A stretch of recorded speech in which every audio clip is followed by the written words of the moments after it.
बात करेंगे ना, उससे पहले आप एक क्वेश्चन का आंसर दीजिए कि आप लोगों को मम्मा से ज्यादा पढ़ना अच्छा लगता है या पापा से?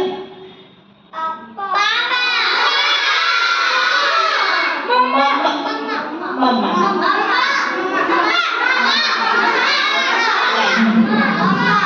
ओके, तो जो मम्मा से पढ़ना अच्छा लगता है मतलब मैम से पढ़ना अच्छा लगता होगा, लगता है ना? तो आज मैं आपकी मैम और जितनी भी फीमेल टीचर्स हैं वो सब जिनकी वजह से इस काबिल बने हैं कि वो टीचर बन सके, उनका क्रेडिट सिर्फ दो लोगों को जाता है, सावित्रीबाई फुले और उनके हस्बैंड ज्योतिराव फुले, है ना? सावित्रीबाई फुले की आज पुण्यतिथि है। उनका जन्म हुआ था 3 जनवरी 1831 को और उनकी डेथ कब हुई थी? 10 मार्च 1897। तो आज उनकी पुण्यतिथि है। हम उनके बारे में आज कुछ बातें आपको बताते हैं। वो सैनी समाज में उनका जन्म हुआ था। सैनी समाज मतलब ऐसे माना जाता था, एक डिस्क्रिमिनेशन था कि कुछ जातियों को बहुत ऊपर, कुछ को बहुत नीचे कहा जाता था। तो जब उनका जन्म ऐसे समाज में हुआ, वहां शिक्षा की व्यवस्था नहीं थी, ना पुरुष के लिए ना स्त्री के लिए। अब जब वो 9 इयर्स की थी तो एक बार उन्होंने देखा कुछ मिशनरी लेडीज जो होते हैं क्रिश्चियन लोग, वो कोई बुक पढ़ रहे थे, बाइबल पढ़ रहे थे जो कि होली बुक है, और कहीं जा रहे थे। तो सावित्रीबाई फुले उनके पास गई और वो देख रही थी। उन लेडीज ने उसको पूछा, आप ये बुक पढ़ोगे? शी सेड, मुझे तो पढ़ना नहीं आता, है ना? कुछ छोटे रहे 3-4 इयर्स के। उन्होंने कहा कोई बात नहीं, ये बुक आप ले जाओ, ठीक है? उसके बाद जब वो बुक को घर ले आई और वो पढ़ने की कोशिश करने लगी तो उनके पिता ने देखा और कहा कि आपको अधिकार नहीं है, शिक्षा का अधिकार नहीं है। और 9 इयर्स की जब वो थी उनकी मैरिज कर दी, ठीक है? She was only 9 years when she got married, ठीक है? अब उनकी मैरिज किससे हुई? ज्योतिराव फुले से। ही वाज 13 इयर्स ओल्ड, वो भी 13 इयर्स ओल्ड ही थे, ठीक है? अब दोनों साथ साथ रहते जब थे तो उनके पता नहीं था कि जो सावित्रीबाई फुले है वो पढ़ना चाह रही है। तो एक बार ज्योतिराव फुले को पता चला कि सावित्रीबाई फुले पढ़ना चाह रहे हैं, ठीक है? तो घर में तो अलाउ था ही नहीं पढ़ाना। वो उनको खेत में जब खाना देने जाती थी ना, तब वो पढ़ाने लगे। ये चीजें ज्यादा दिन नहीं चल पाई क्योंकि फैमिली मेंबर्स को पता चल गया कि अपनी वाइफ को पढ़ा रहे, मतलब एक वुमेन को पढ़ा रहे हैं। और उनके ससुराल वालों ने या ज्योतिराव फुले के पेरेंट्स ने उन दोनों को घर से बाहर निकाल दिया, ठीक है? अब कहाँ जाए? तो ज्योतिराव फुले के जो फ्रेंड थे, है ना, उनके घर उन्होंने शरण ली। मुस्लिम थे वो, उनके घर में शरण ली। अब वहां पे उनकी जो बहन जिनके घर में शरण ली थी उनका नाम था फातिमा शेख। और फातिमा शेख से जो सावित्रीबाई फुले की बहुत गहरी दोस्ती हो गई और दोनों ने अपने विचारों का आदान प्रदान किया। और सावित्रीबाई फुले ने उनको बताया कि मैं शिक्षा ग्रहण करना चाहती हूँ, सपोर्ट किया, ठीक है? फातिमा शेख ने उनका बहुत सपोर्ट किया। और एक और लेडी थी सुगना देवी, उन्होंने भी सावित्रीबाई फुले का सपोर्ट किया। ज्योतिराव फुले तो उनके साथ में थे ही। ज्योतिराव फुले ने सत्यशोधक समाज की स्थापना की थी और समाज में जितनी बुराइयां फैली हुई थी, अछूत अन्याय, उनके खिलाफ वो लड़ रहे थे। Was also very great freedom fighter, है ना? क्योंकि उस टाइम इंडिया तो गुलाम था ही।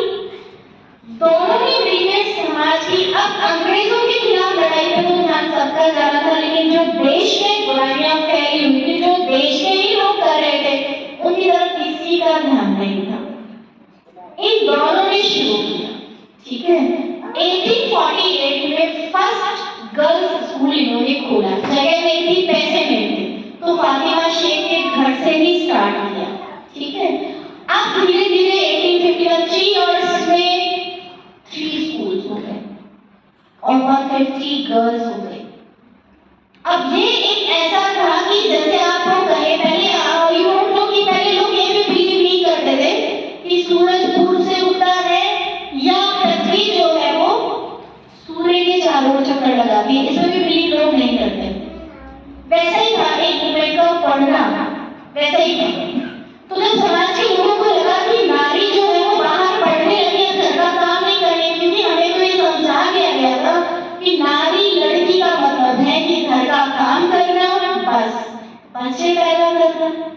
और घर के लोगों की सेवा करना। और उस टाइम तो सवर्ण मतलब जो अपर कास्ट लेडीज थी उनको भी शिक्षा अलाउड नहीं थी, तो ये तो बैकवर्ड से थे, उनको कैसे अलाउड होगी? तो लोगों ने इनका जमकर विरोध किया। जहाँ ये जाते थे लोग विरोध मसी करते दोनों का। आप सावित्रीबाई फुले जब स्कूल के लिए निकलती थी, स्कूल ओपन किया, इन्होंने बीएड की उस ग्रेजुएशन में जैसे तैसे इन्होंने कराई और औपचारिक तरीके से की। लोग जो विरोध करते थे घर से निकलती थी, आप लोगों का विरोध करने का तरीका क्या हो? वैसे तो डर लगता था पुलिस पकड़ने की, तो क्या करते थे? सड़े हुए टमाटर, सड़ी हुई सब्जियां इनके ऊपर फेंकते। Can you imagine? और पढ़ने की धूप देखिए, फिर भी वो लेडी कंटिन्यूअस जा रही है।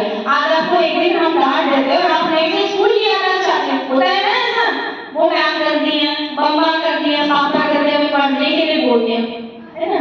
अब उनके पास एक तो खाने को रहने को भी बहुत कुछ नहीं था, फिर भी कर रहे हैं और दूसरों पे भी पैसा खर्च कर रहे, दूसरे लोगों के लिए शिक्षा की व्यवस्था कर रहे हैं और उसके बाद भी समाज का विरोध झेल रहे हैं। आज तो आप छोटा सा काम करते हैं तो फेसबुक यूट्यूब ऐसे आपको तुरंत हाईलाइट कर देता है। उस टाइम ऐसा कुछ था ही नहीं और लाखों लोग आज तो आपकी हेल्प के लिए आ जाते हैं, लेकिन पहले ऐसा नहीं होता था। फेसबुक था ना, यूट्यूब था ना, एंड्रॉइड फोन था, फोन ही नहीं था, तो लोग विरोध ही कर रहे थे। आप ये डेली फिर भी जा रही हैं, फिर भी वहां जाके गर्ल्स को शिक्षा दे रहे हैं, ठीक है? इनके हस्बैंड ने इनको बोला ज्योतिराव फुले कि आप रुको मत, एक साड़ी एक्स्ट्रा ले जाया करो। क्या भी इमेजिन हम यहाँ स्कूल में आए, हम पर लोग टमाटर फेंक रहे हैं और फिर हम यहाँ स्कूल में आके कपड़े चेंज करें तो कैसा लगे? लगता है ना हॉट? उनको वैसे ही लगता, लेकिन फिर भी वो रुकी नहीं, वो शिक्षा देती रही। अब ये प्रॉब्लम तो सॉल्व हो गई, लेकिन एक उनके सामने एक ऐसा पर्सन आया वो उनको गलत और गंदे शब्द बोलने लगा। उनको लगा ये तो अभी भी नहीं रुक रही है, होता है मानसिकता कैसे बदले लोगों की। और वो गंदे शब्द के सामने खड़े होकर बोलने लगा, देखो many people but nobody was with her, कोई नहीं था उनके साथ में। सावित्रीबाई ने क्या किया? जोर से तमाचा उस पर्सन को लगा दिया। उसके बाद वो कीचड़ फेंकना, टमाटर फेंकना वो बंद हो गया, ठीक है? रुकिए। अब और इनको तो संघर्ष था ना, एक युग बदलने जैसा था, है ना? तो 1890 में इनके हस्बैंड की डेथ हो गई, ज्योतिराव फुले की। अब और नया संघर्ष शुरू हो गया, क्योंकि उस टाइम अगर कोई लेडी विधवा हो जाए, अगर एक पुरुष मर जाए तो लेडी की कहानी सुनिए, अगर एक महिला मर जाती है तो थोड़े थोड़े टाइम बाद दूसरी शादी कर लेता था और उसके ऊपर कोई रिस्ट्रिक्शंस नहीं होती थी। लेकिन एक महिला का पति मर जाए, उसका हस्बैंड मर जाए तो सुनिए वुमेन को क्या क्या झेलना पड़ता था। उसका सर मुंडवा गए थे, उसको घर से दूर रहना पड़ता था, वो किसी से बात नहीं कर सकती थी, ना ही फैमिली में रह सकती थी, ठीक है? लेकिन रेप तब भी होता था, रेप का सामना उसको तब भी करना पड़ता था।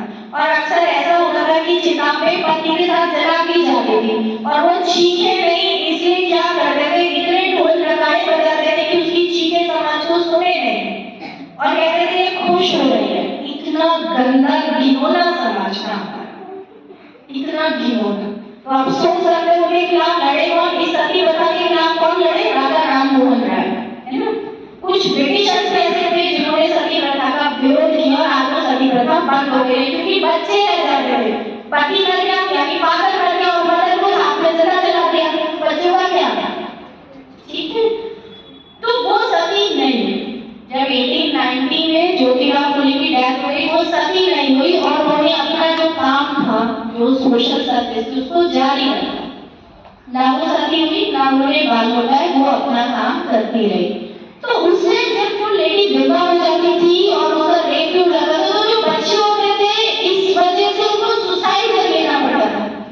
तो ऐसी ही एक लेडी इनके कांटेक्ट में आई, इन्होंने उनके बच्चे को अपनाया, क्योंकि उनको बच्चे नहीं थे, उनके बच्चे को अपनाया और उनका नाम रखा यशवंत राव और उनको डॉक्टर बनाया।